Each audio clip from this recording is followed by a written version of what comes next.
and scientific computer simulations. Both create so-called virtual worlds, and both deal with entities of a strange ontological status. The talk of virtual reality exemplifies their in-between ontological status. In some way, the simulated content claims to be real, but at the same time, its reality is specified as only virtual, thus being in at least one respect efficient compared to real reality. Using an everyday and in some way naive understanding of the concept of realism, one could argue that state-of-the-art computer games often give us a far more realistic representation of non-virtual reality or the world than scientific computer simulations do. Seemingly, the virtual Liberty City in Grand Theft Auto 4 is much more realistic in its representation of the non-virtual New York City than the simple colored patterns of a scientific computer simulation are in their function of representing the world's climate. However, probably no one would deny that while we first and foremost use computational simulation models to learn something about the target system, the primary function of games is a different one. The following, I want to argue that any line of thought which tries to tackle the problem of a clear and philosophically founded distinction between computer games and scientific computer simulations by working with a mimesis conception of realism is faulty. By setting straight this misconception, we can achieve some philosophical insight on questions concerning reference, representation, modes of cognitive relation to the world. Towards conceptual questions raised by computer games are based on a comparison between narratology and ludology. I will reflect on the relation between artistic texts, computer games, and scientific computer simulations. I will do that by differentiating between certain types of reference connected to certain types of symbol systems. For this purpose, I will mainly draw from the theory of secondary modeling systems put forth by Yuri Lotman and Nelson Goodman's theory of symbol systems. And I will advance in 3 steps, first talking about artistic text, then about scientific models, and finally about games. So I begin with artistic texts. Lotman defines art in general and literature in particular as a secondary modeling system, which is constructed on top of the primary modeling system of natural languages. This means that the language of literature is only comprehensible and thus possible if it draws from natural language. But it also means that inside the system of literature, words are assigned new meanings. According to this theory, one should drop the naive view that the reference of the secondary modeling system are identical to the reference of the primary modeling system. So, for example, in Thomas Mann's novel, Der Tod in Venedig, Venice does not only denote a city, but also denotes transgression, theft, liberty, homosexuality at the same time, which obviously is not the case for the primary modeling system of our natural language. And a secondary modeling system thus constructs its own system of reference, which is not a copy of the system of reference of natural languages. So to believe that Napoleon in a piece of fiction refers to playing Napoleon is to confuse the secondary with a primary modeling system, which comes down to mistreat the fictional world as non-fictional. This position entails the refutation of a naive view on realism, which is based on what can be called the copy theory or mimesis theory of realism. According to such a copy theory, realism is assigned to literature and art in general in degrees, based on a criterion of being similar to the real thing, that is, being a more or less faithful copy of outer fictional reality. Now, Nelson Goodman has put forth a string of arguments against such theories of realism in art. The copy theory is, for example, incapable to specify what should be copied. And now I quote Goodman, "For the object before me is a man, a swarm of atoms, a complex of cells, a fiddler, a friend, a fool, and much more." In addition, there is no innocent eye stripped from any perspectivity or cognitive mediation. And any theory of art that postulates pure reception without any cognitive mediation commits itself to the aesthetic equivalent of the epistemic myth of the given. So to copy one aspect of an object really comes down to construct such an object. The cognitive activity involved in receiving art becomes evident when the mediating function of cultural norms of reception is brought to light. I'll give an example. The inhabitants of the Bismarck archipel in the South Seas had tremendous problems reading the photographs they were shown by German anthropologist Richard Thornwald. For example, they weren't able to distinguish consistently between water and the sky. So our paradigm of realistic representation is in no way universal. So what are we to do if similitude is not a good criterion for realism? And Goodman, again, gives us the following answer. Realism is relative, determined by the system of representation standard for a given culture or person at a given time. So a work of art thus creates a model of the world of which can be said that it does not exist outside of the language of the secondary modeling system. Nevertheless, the question remains if this excludes any possibility of reference to reality by transposing a model of the secondary modeling system to out-of-fictional reality. And we indeed do this by interpreting a work of literature. But giving an interpretation of an artistic text is nothing more than constructing one fixed meaning, thus creating monosemy. But what makes a text an artistic text is its polysemy, as we saw in the example of Thomas Mann. So Lotman, in his conception of secondary modeling system, draws our attention to the fact that in the case of a given interpretation, there always remains an untranslatable rest, this polysemic rest, which an interpretation is unable to capture. The meaning of an artistic text can therefore be identified with a set of all possible interpretations. Achieving monosemy for an artistic text comes down to destroying the artistic text as such and replacing it by a non-artistic one. The fact that the aesthetic quality of a text, as well as its potential for interpretation, is rooted in its polysemic nature allows for the thesis that art has an epistemic function. What we can know through art is not based on it being an adequate copy or representation of how the world is in itself, but in the way it gives us the possibility to reconstruct, reassemble, and recognize our everyday perception of the world. The relation between non-artistic reality and its artistic modeling is dialectical, because the signs of the primary modeling system of natural languages are the basic elements of the system of an artistic text. However, as parts of the secondary modeling system, these elements gain new meanings that finally carry back to the non-artistic system, thus restructuring our cognitive access to the world. So the relation between art and the world is not one of mimesis, but one, or faithful representation, but one of modification. Now I come to science. Some authors have argued for the similarity between art and science. Roman Frick has recently advanced the view that a better understanding of scientific models can be achieved by drawing from their similarities to literary fiction. And Nelson Goodman, again, has pointed out that the view that scientific practice is based exclusively on denotive and literal linguistic propositions has a blind spot, namely the following. Scientific practice is full of metaphors, like charm, strangeness, or black holes, that shape the activities of measurement and theoretical design.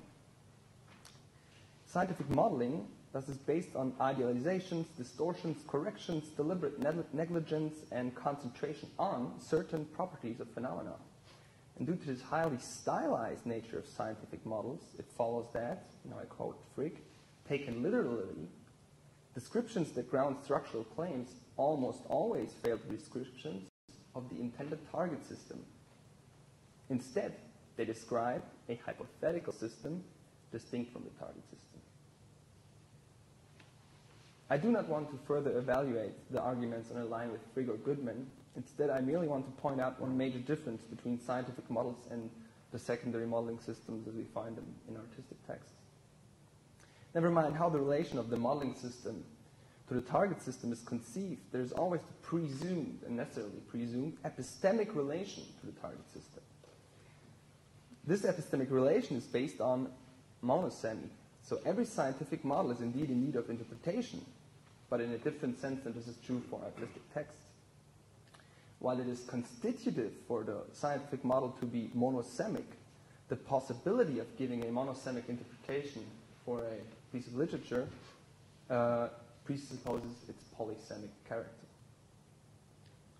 And while a scientific model is not a scientific model without being in some sense about its target system, artistic models aren't about anything at all, if we understand this about in an epistemic sense. So never mind how simple the visual presentation of a scientific simulation, for example, climate simulations, may seem to us. Its realism as a scientific model does not depend on that, but on the applicability of its underlying mathematical model to certain real-life phenomena, its target system. And without doubt, many simulations rely on a realistic, and are realistic in the relativist sense introduced above, visual presentation in order to be epistemically fruitful. Because policymakers, as well as scientists, might draw different conclusions from different visual presentations of the same underlying solutions of mathematical equations. The question of realism is how one that concerns the heuristic success of such simulation models, not the faithful depiction of nature itself. And finally, I come to games, and I hope that I can draw something from what was said to this point. Lotman clearly distinguishes gaming models from artistic models. For him, games have a twofold ontological and epistemic status. On the one hand, games consist of real rules in the sense that if someone does not take them seriously, he will stop or won't even begin to play the game. On the other hand, games are a kind of make-believe. They are fictional in the sense that the real rules create a gaming situation that has no correspondence in reality. And if this fictional aspect of games is forgotten by the player, then the game ceases to be a game and becomes serious. So just think of kids starting a real fight in the course of some game. Obviously, the twofold ontological status of games is not to be separated from its twofold epistemic status. For the rules to be real and the game world to be fictional, it is constitutive that the player takes a corresponding epistemic attitude towards them.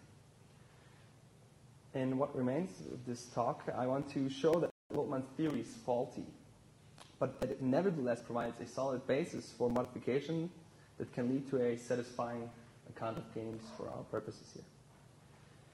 We only have to think of games such as Tetris or chess to realize that fictionality or make-believe is only accidental and, as Jesper Juhl says, not universal to games. So the main problem seems to lie within Lotman's paradigmatic example, namely children's role-playing games, which are obviously fictional in his sense. But there are many practices we call games, even though they do not meet the criterion of make-believe or fictionality. Where, one might ask, is the element of make-believe in a game of soccer, chess, or Tetris, or in games of sheer luck? Gambling, for example, seems to be entirely stripped of any make-believe content. Real effects, winning or losing money, are even constitutive for it being the game it is. I think these objections have to be taken seriously, but they shouldn't lead to overthrowing Lotman's theory in its entirety. So I think we should not be distracted by the fact that some games seem to have real life-altering outcome while others don't, and some games involve some kind of make-believe while others don't, and some games are about winning or losing and some aren't. Espen Arthet has put forth an analysis of the constitutive elements of games, which I take to be outdated after his talk today. Never mind. Any game consists of three aspects, he says. First, rules. Second, a material semiotic system, a game world. And third, the gameplay, the events resulting from application of the rules to the game world. And I believe that these three aspects are indeed crucial to games, but I want to propose to add a fourth aspect, the player. So I think there are no games, or there's no sense in talking about something being a game without agents actually doing something. The rules only determine a net of possible moves within a given game. The player's actions then determine the actual moves. And this modal difference between the actualization of the rules as a result of the player's actions and the possibility of moves inherent in the rules can only be experienced I think this lies at the core of the games. I think it is important to note that such a view does not entail a counterintuitive view that a game ceases to be a game when no one's playing it at the moment. A game must be a system of rules that holds the possibility of its actualization by a player, which is completely different than saying that something must be actually played with to be a game.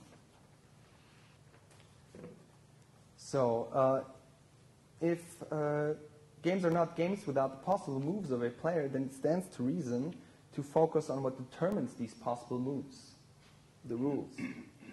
And here John Searle offers a helpful distinction between regulative and constitutive rules. While regulative rules apply to an already existing practice and are therefore logically subsequent, constitutive rules are logically prior to actions, in the sense that the actions themselves presuppose those rules. The standard example for a regulative rule is the rule stating on which side of the road one has to drive a car. And driving a car is something we can do without that rule. Therefore, the rule of driving on the one side rather than the other is a rule regulating a practice that is logically independent of it. Now, the paradigm case for constitutive rules are game rules. And now I quote John Rawls, who has a similar distinction. In the case of a game of baseball, it says, striking out, stealing a base, balking, etc., are all actions which can only happen in-game. No matter what a person did, what he did would not be described as stealing a base or striking out or drawing a walk unless it could also be described as playing baseball. And for him to be doing this presupposes the rule-like practice which constitutes the game. I think we are now in a position to reconsider the arguments against games involving acts of make-believe. Someone engaging in a game of soccer does not pretend to be a soccer player, but he is one. And actions like passing the ball or standing offside are actions that do not exist outside the practice of the game. And the same goes for actions in Tetris such as turning an L-shaped block 90 degrees to the left. So the aspect of fictionality of games does not consist in the faithful representation of real-life behavior or situations, but in the simulation of new types of behavior that do not exist outside the practice of the respective game. And I use the term simulation here in the following sense, in the sense defined by Stefan Hartmann, and I think this fits for computer games as well, even though it was meant for scientific computer simulations. Simulations are intimately connected to dynamic models, he says. That is, ones that include assumptions about the time evolution of a system.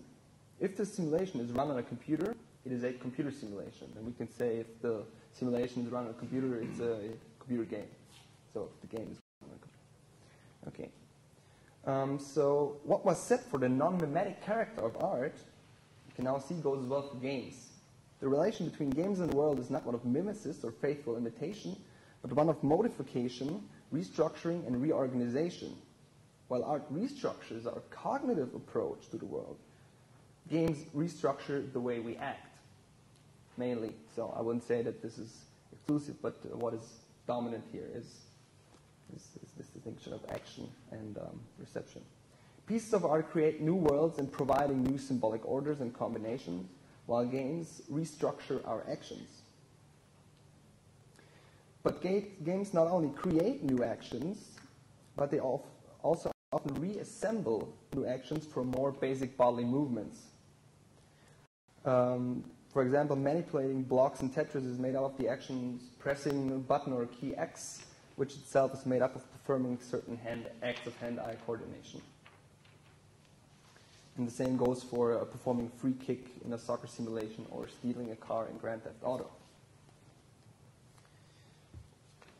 But what of children's make-believe games that involve descriptions like pretending to be a dentist or pulling a tooth? Here one could say that pulling a tooth is undoubtedly an action description that is not constituted by the rules of the game.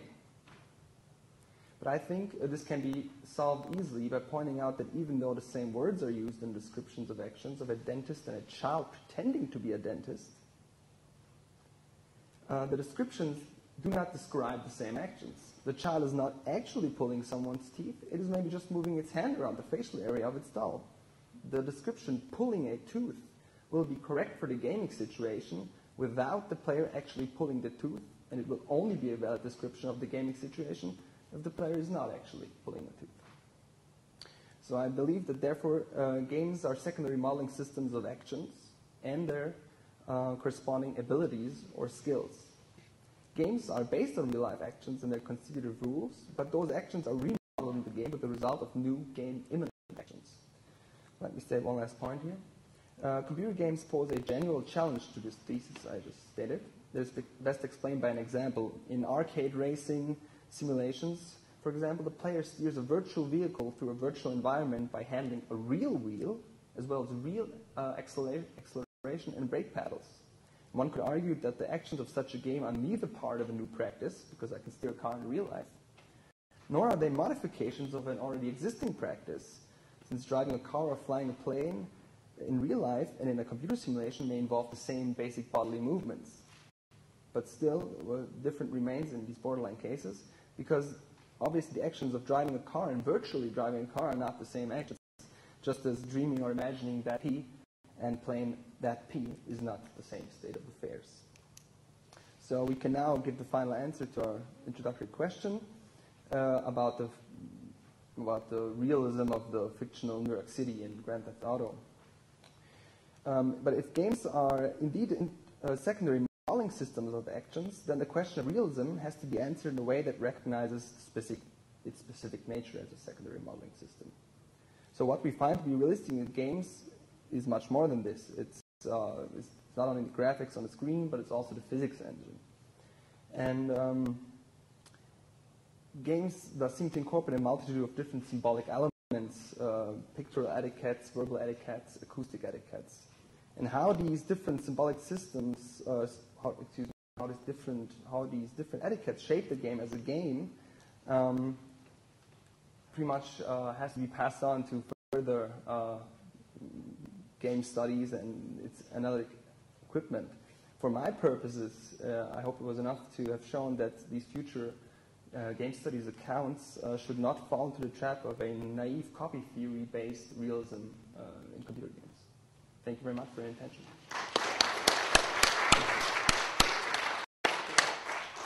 7 minutes for questions.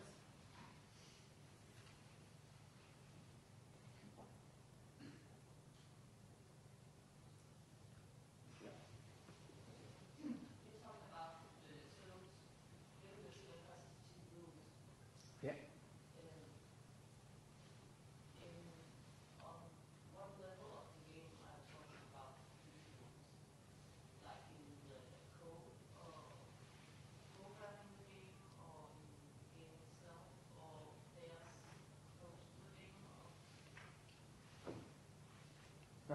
I'm not quite sure how you mean that, on what level I'm talking about these rules.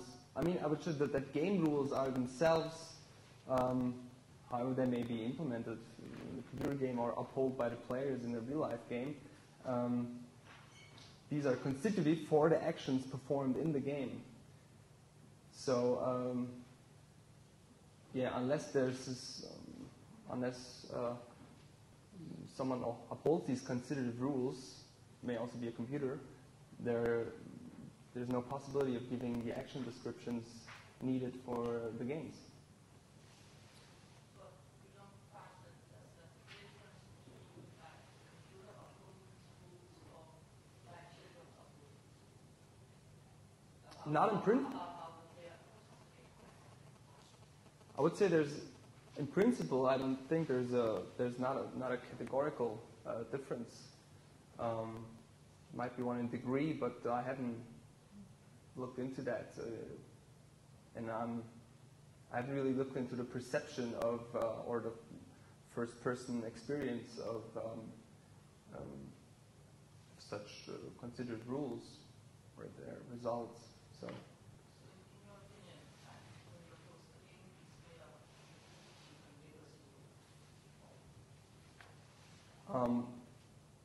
Well, the genuine actions of the game that you can perform in a game they're upheld by constitutive rules.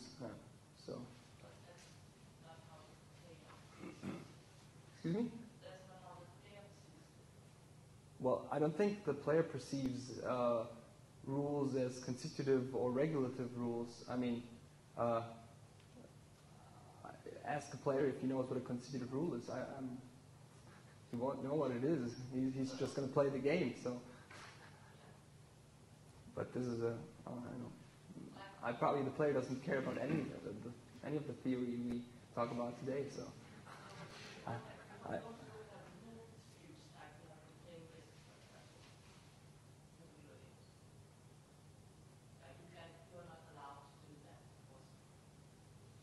yeah, I mean, that's basic for all rules. I mean, rules stating what you can do or you can't do, unless if you break the rule, then you're sanctioned. So that does.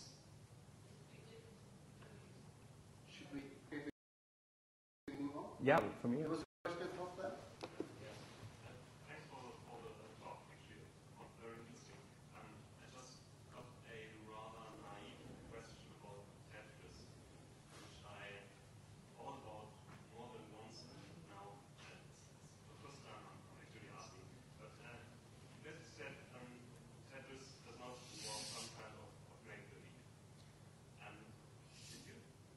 Yeah. I said that this is often used as a counterexample to this picture of make-believe. These are not real. Like much in the sense that computer like a football and computer game does not involve real players. Yeah. That's really, I mean, that really works with games like Tetris, because that would be a depiction of blocks. Yeah. The same way that a computer and a football game depicts football. Yeah, probably could be. So there could be we could imagine some kind of non-computational based version of Tetris. But the people who argue with these examples, they would probably just say then, well, okay, just think of playing soccer. Not a virtual soccer game or a computer soccer game, just a regular soccer game. I play soccer every once in a while. I think it's a game. I do not pretend to be anything there.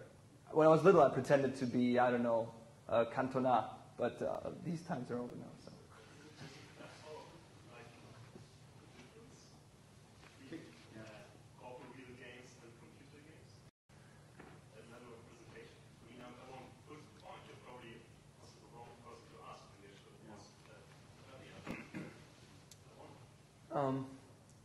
This might be a genuine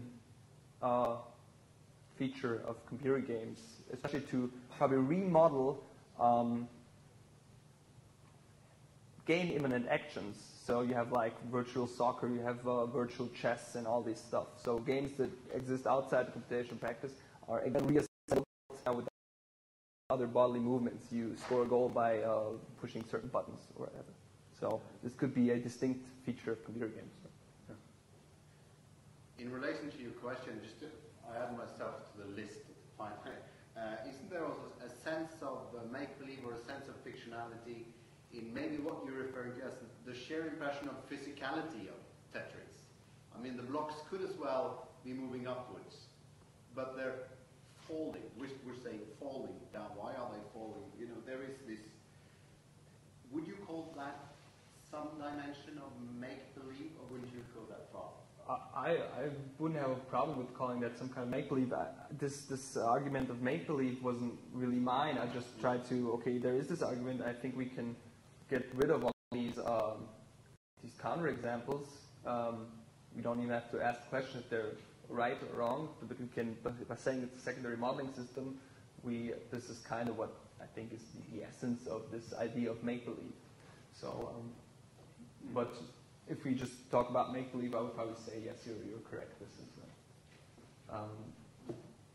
is, the appearance of the blocks makes them make-believe.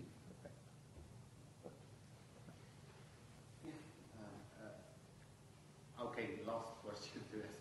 Actually, the Tetris blocks are floating in the river.